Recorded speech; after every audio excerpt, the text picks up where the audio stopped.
This may look like just any old two-lane road, but this area is home to one of the most innovative corners of California. You may balk at that statement, but without the brave efforts of forward-looking men and women taking on a seemingly impossible task, the valley and much of the West does not become what we know of it today. More than 150 years ago, these men and women took on the challenge of taming the mighty Sacramento River, the most volatile river system in this country.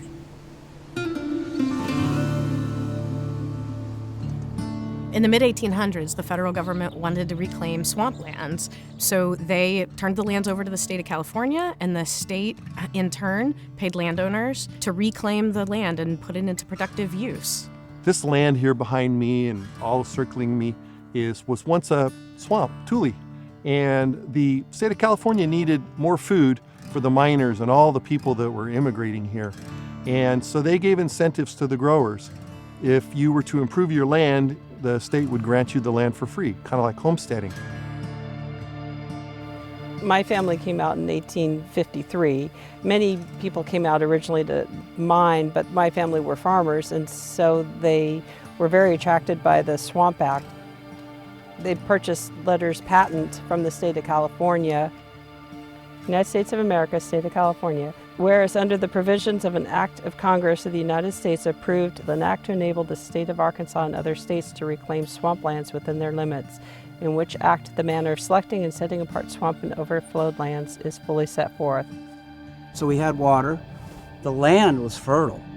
It just needed to be reclaimed. It needed to be cleared. It needed to be put into production. It was a humongous task and probably underestimated at the time of actually how huge the task was going to be. But the opportunity was once in a lifetime.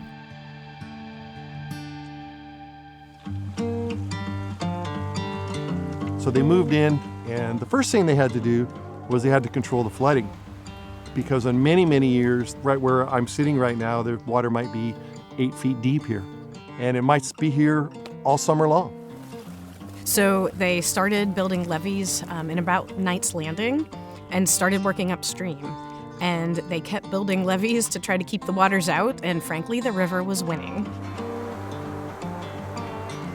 So for the first couple decades, as people settled here in the valley and RD 108 was formed, the settlers would face huge floods on a regular basis that would wipe out everybody's farm.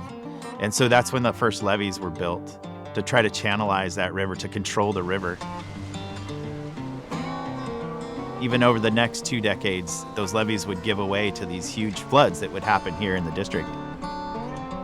It just shows the families that farmed here the resolve to stay here and battle the river. They took a lot of risk because early times this river flooded quite often and the levees weren't very high.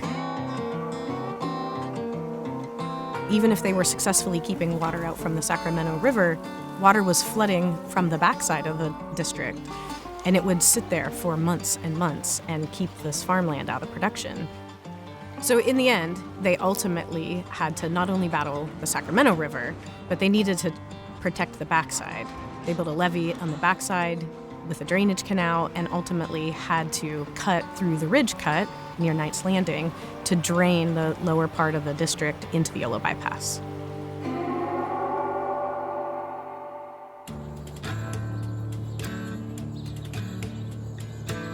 So now we have a functioning flood control system, and that expands the possibilities for the use of the land exponentially. However, we have one problem, and that's how do we remove the water that pooled from the winter rains so we can then actually get on the ground and farm it in the spring. Reclamation District 108 is a bathtub. We're actually lower than the surrounding river. First, they prevented the water from flowing in, and then what water did come in, they had to get it out. And that was a problem for them. They tried to make weirs to let it flow out, but the land is so low that wouldn't work. So the district built the Rough and Ready pumping plant.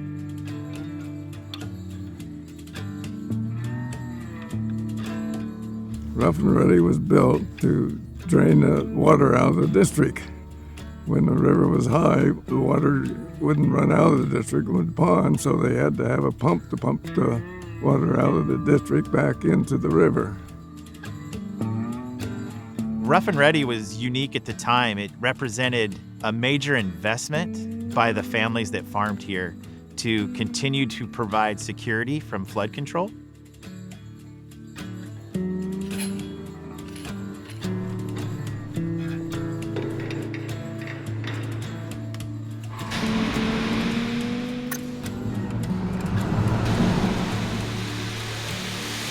So the pumping plants during a flood event take all of that drainage water and pump it back into the river to ensure that the farmland stays dry and we can get back into production as soon as possible. It's incredible that that plant that's 110 years old is timeless. If we were to build another plant today, we might build one just exactly like that.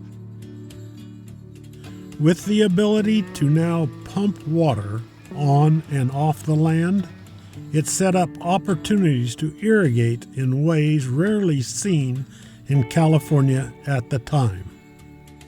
Initially, when the farmers took water out of the Sacramento River, most of the irrigation that they used was flood irrigation. They just opened up water and let it flow across the land. They might put little small levees to control it for better irrigation. So they could only raise crops that were suitable to that kind of irrigation. As we were able to move through in time and technology, then we went into actual row crops for furrow irrigation that allows us to be very specific where we put that water and let it kind of merge out onto the bed at the time. And from there, we're actually getting into drip irrigation now, which is opening up a world of possibilities for other crops.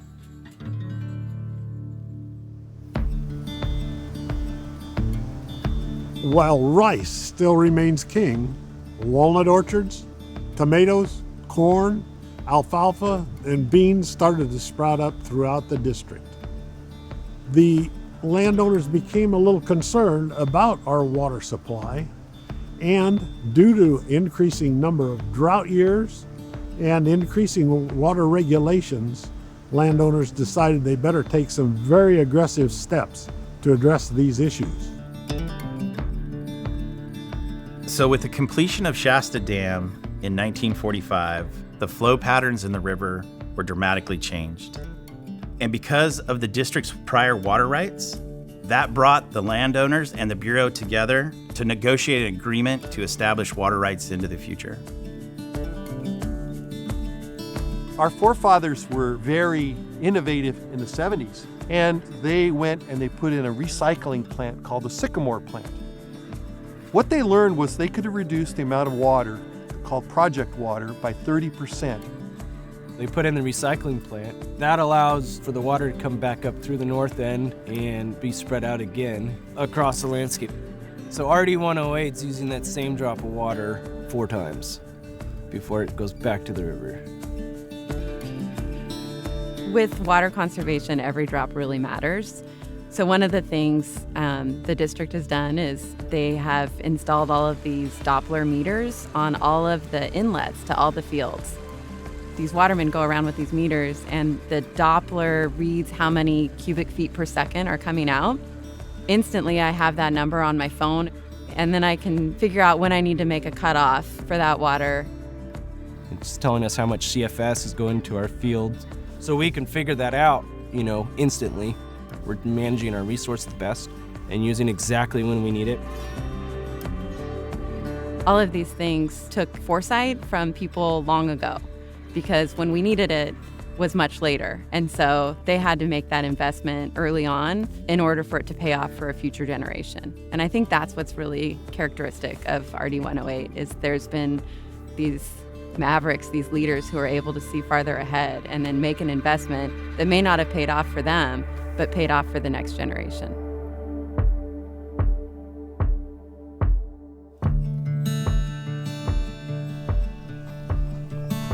The people of this district were not done finding innovative ways to use the land and water that's available.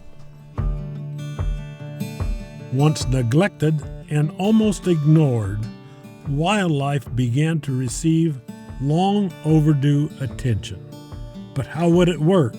How could you find a way to grow crops and help the species that call this place home? In the early 90s in California, we banned rice straw burning because it had significant impacts to air quality in the Sacramento region. And in response to that, rice growers began to flood their post-harvest fields to actually help decompose the rice straw that remained on those fields.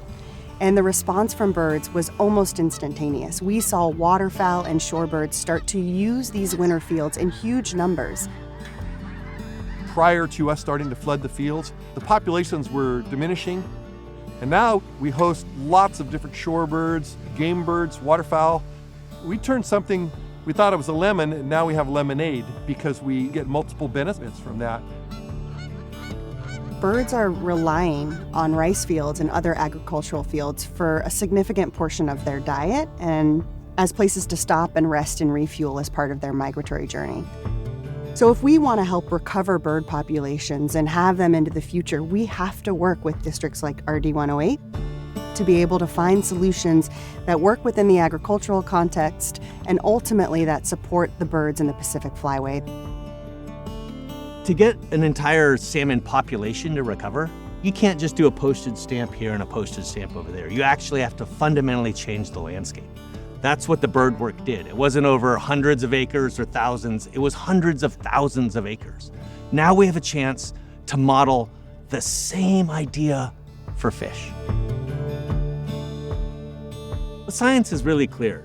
When a small fish gets out of the river and onto the floodplain, it gets big in a hurry, it gets fat, it has access to all the food that's made out here on the floodplain.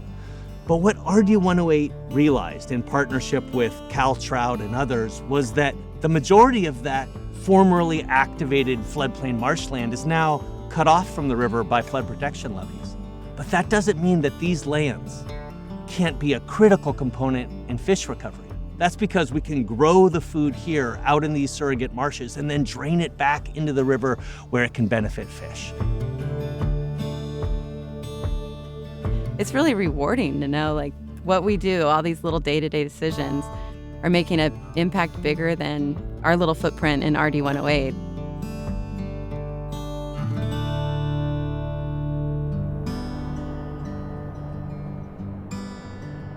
When we think of salmon now, we're thinking of the entire life cycle. And really, where do they need our help? The spawning grounds up and Redding, we've got gravel projects there to help increase spawning. We come down here, we're using our fields to grow food and put that back into the river to help with nourishment in the river. And then downstream, we're also helping redirect salmon when they get lost in the wrong channels. We have gone from ignoring the environment and just providing water to farmers, trying to be good farmers. But now what we realize is we have to live with nature. And we've really grasped that and we're running with it. And our enthusiasm is contagious. It's traveled outside the boundaries of District 108, and other people want to be doing what we're doing as well. And I think that's one of our greatest successes here. RD 108 has been a big part of actually creating the flood protection system that we have today. They've also been critical in changing the way we think about farming. And now we have this incredible chance to model what a 21st century river really looks like.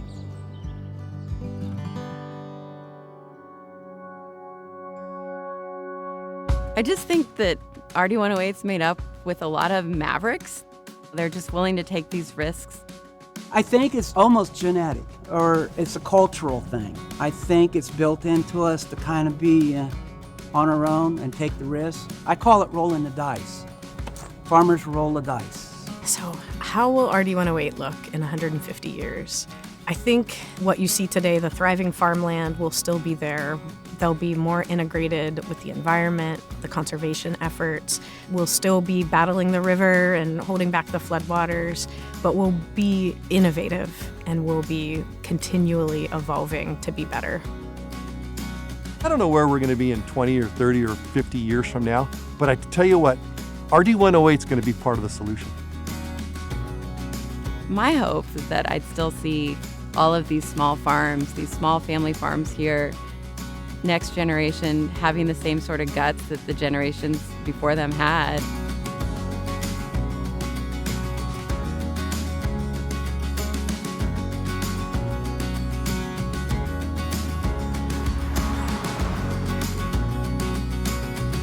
For 150 years, this district has been about innovation, about finding ways to solve complex problems. And when we think of the next century and beyond, there is no doubt this spirit will remain here for a very long time.